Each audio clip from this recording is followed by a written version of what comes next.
We are here. This is Steve with the NSAF, and we are here with Brevin Sims, our Team NSAF hurdler who went with us last year to Havana, Cuba, did a fantastic job there.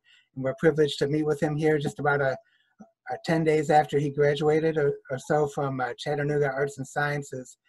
And Brevin, we're going to start off by plugging into a little memory from last year. If I can click on this a little real quickly, and there's the grand finale of our trip in Yeah. Havana, Cuba last year. I can see you in the back row there with a number Mhm. one on your finger and a big smile on your face. Looking at this photo, what kind of memories did that bring back for you from last year? Man, it brought back so many memories. I think the biggest thing is just like that camaraderie and just seeing everybody come together at the end of the meet. We're exchanging gear and we're exchanging laughs and taking pictures. And it's like we've only been there for what, a couple of days, but it feels like we've known them for forever. And it was just something that I hope I can experience again and again and again, like competing on future Olympic and world teams, just because something like that is just so special. Well, that was, definitely one of the highlights for you of a fantastic 2019 that you had. You had competed in the emerging elite division in the indoor in nationals, and I think you had the fastest prelim time, and they got fourth overall. But then during the outdoor season, you had a fantastic string of races, got you up to down to 1368, and then you came to Havana with us. And tell us what you remember about that race that you won on the track the first day in Havana. Yeah, when I won, I remember that at first it was going to be a prelim and finals, and then they changed it to just the finals, but we didn't know while we were racing. And I think the biggest shock was just like knowing that I actually won, because I was just under the impression that I had won my prelim. So I wasn't really too excited. And then when I had got word that it was considered a final and I got to get a medal and flowers and go through the whole ceremony, I just think it was something that was just like kind of shocking.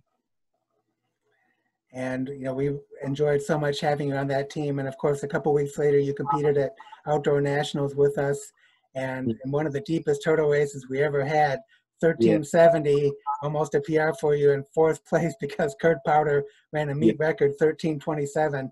What are some of your memories of that fantastic battle? New Balance Nationals, it was pretty cool. I was actually like at peace at that meet. I think coming off of an international meet and having so much exposure, it kind of made me reapproach how I come to like, these national meets such as New Balance and so forth. So I think I was way more composed, and it just felt like everybody was kind of just bringing the best out of one another. So I think that was definitely like a very deep and a very amazing hurdle race. And to have lane 8 in the finals and still manage to get fourth is pretty cool. So I was just ecstatic. And then indoor nationals, getting ready for indoor nationals this year, you had a fantastic string of 60-meter hurdle races down to 776. I think you were number one in the country or very close to it. Yeah. And what were your thoughts as you were going into those final 2 weeks getting ready? And then how tough was it to hear the news that we weren't going to be able to have the meet? Yeah, I was looking forward to it because I was consistently running like US number one time. So I knew that I was gonna have a fast, just outbreak race at New Balance Nationals. And then like I don't know, I just kept waiting and waiting because my coach, he thought it would get canceled once like the NBA stuff would get canceled. And we were just holding on and holding on. And I think that night before I was just strolling on Instagram in like the middle of the night. And Oh man.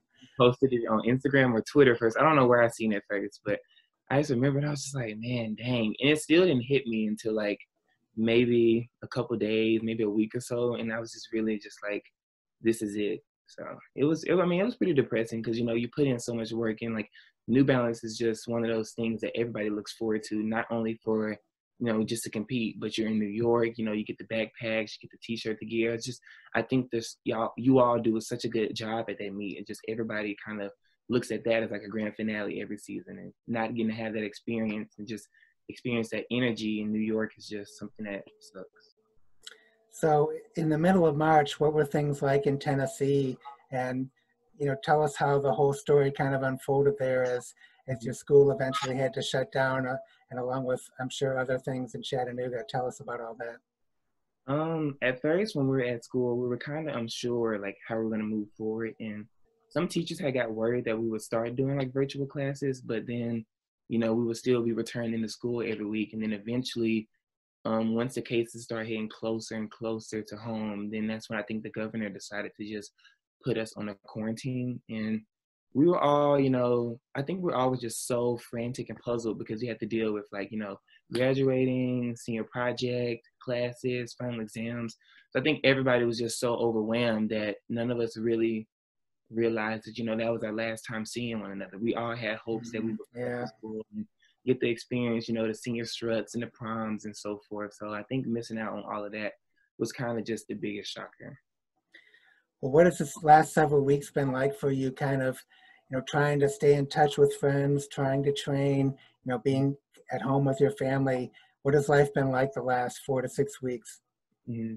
At first, it was kind of peaceful. Just, I think, for everything to slow down because, being a student athlete, everything kind of is fast paced. And you don't really get time to just debrief and just, actually relax. So I think like at first it was definitely kind of like a zen, but now I'm starting to be kind of frantic because it's just like you just go crazy just being in the house and just, constantly waking up and training and waking up and training and waking up and training, like just that repeated cycle. It just, I don't know, it just drains you mentally. I think that's the biggest thing, but you still have to, be grounded and just actually, enjoy the process. And it's like, I think we're all just training for just, we don't know. We're just training just to train, like with hopes that we still get to compete later in the summer. So it's been pretty puzzling. So have you still been able to get on a track, a physical track, and get some guidance from your coach and kind of go through, the types of workouts that you would go through normally? Yeah, we haven't been doing the exact same workouts just because there's no need for me to progress at a certain rate since there's no track meets coming up. But we definitely try to be very creative with like how we approach our workouts, and just I think we're doing just strength conditioning, like just pretty basic stuff that's just foundational. So if we are given the opportunity to compete later in the season, we'll definitely be ready. So I've touched the track a few times, and every now and then I'll run hills in front of my house or whatnot, or like Okay, wow, like a trail. But yeah, I mostly go to the track. have you done any time trials and gotten on the watch, so to speak? No, I've been waiting to, but I don't know. I actually is like curious of what I could run right now, but I don't know. Me and my coach, we talked about it a few times, but we've never actually set up all the hurdles and went through like a time trial for the 110s or the 300 hurdles. But that's definitely something I'll poke his ear about. Well, we've got some virtual nationals we'll have to tell you a little more about. Maybe you might want to consider signing up for that these last few weeks as well. And I know you told me earlier that you still have outdoor nationals in mind. You would definitely like to go if we're able to have it in mid-July. I just think regardless of where the meet is or the circumstances, I just want to have, just that last experience. Because I think nationals is just something that's just so extraordinary. I just think that, we all, I don't know, we all just kind of look forward to that. That's just something that's special and near and dear to track and field. Like you think of like the best of the best competing. I just want that experience just one last time. And tell us a little bit about heading off to Syracuse and what your plans are with that, and how did you decide on Syracuse over all the other schools who I'm sure would love to have you on their team? Yeah, the reason I picked Syracuse was because they were kind of the only ones that were consistently like in the picture and showing love. The coaches would constantly reach out, and they took home visits. They would come to practice, and I took a visit up there. And I just think the whole time they just kept me as a priority. So that was my biggest thing. I just wanted to go somewhere where I would feel like I'm honored as an athlete and as a student. And Syracuse also has a good balance of academics and athletics. So it was kind of just, I would be going into a scenario that I was already adapted to from being in high school and the high school I went to that focused on athletics and academics. So what are some of your favorite areas of study, and what are you thinking? Do you have any thoughts about what you might want to major in? Yeah, actually majoring in business entrepreneurship. So I'll be going to school, when I get there. But I don't know, interested. I don't know. I just like Shark Tank, stuff like that really sparks my mind, and just being innovative. So that's kind of why I picked the business. Creating a business or anything like that.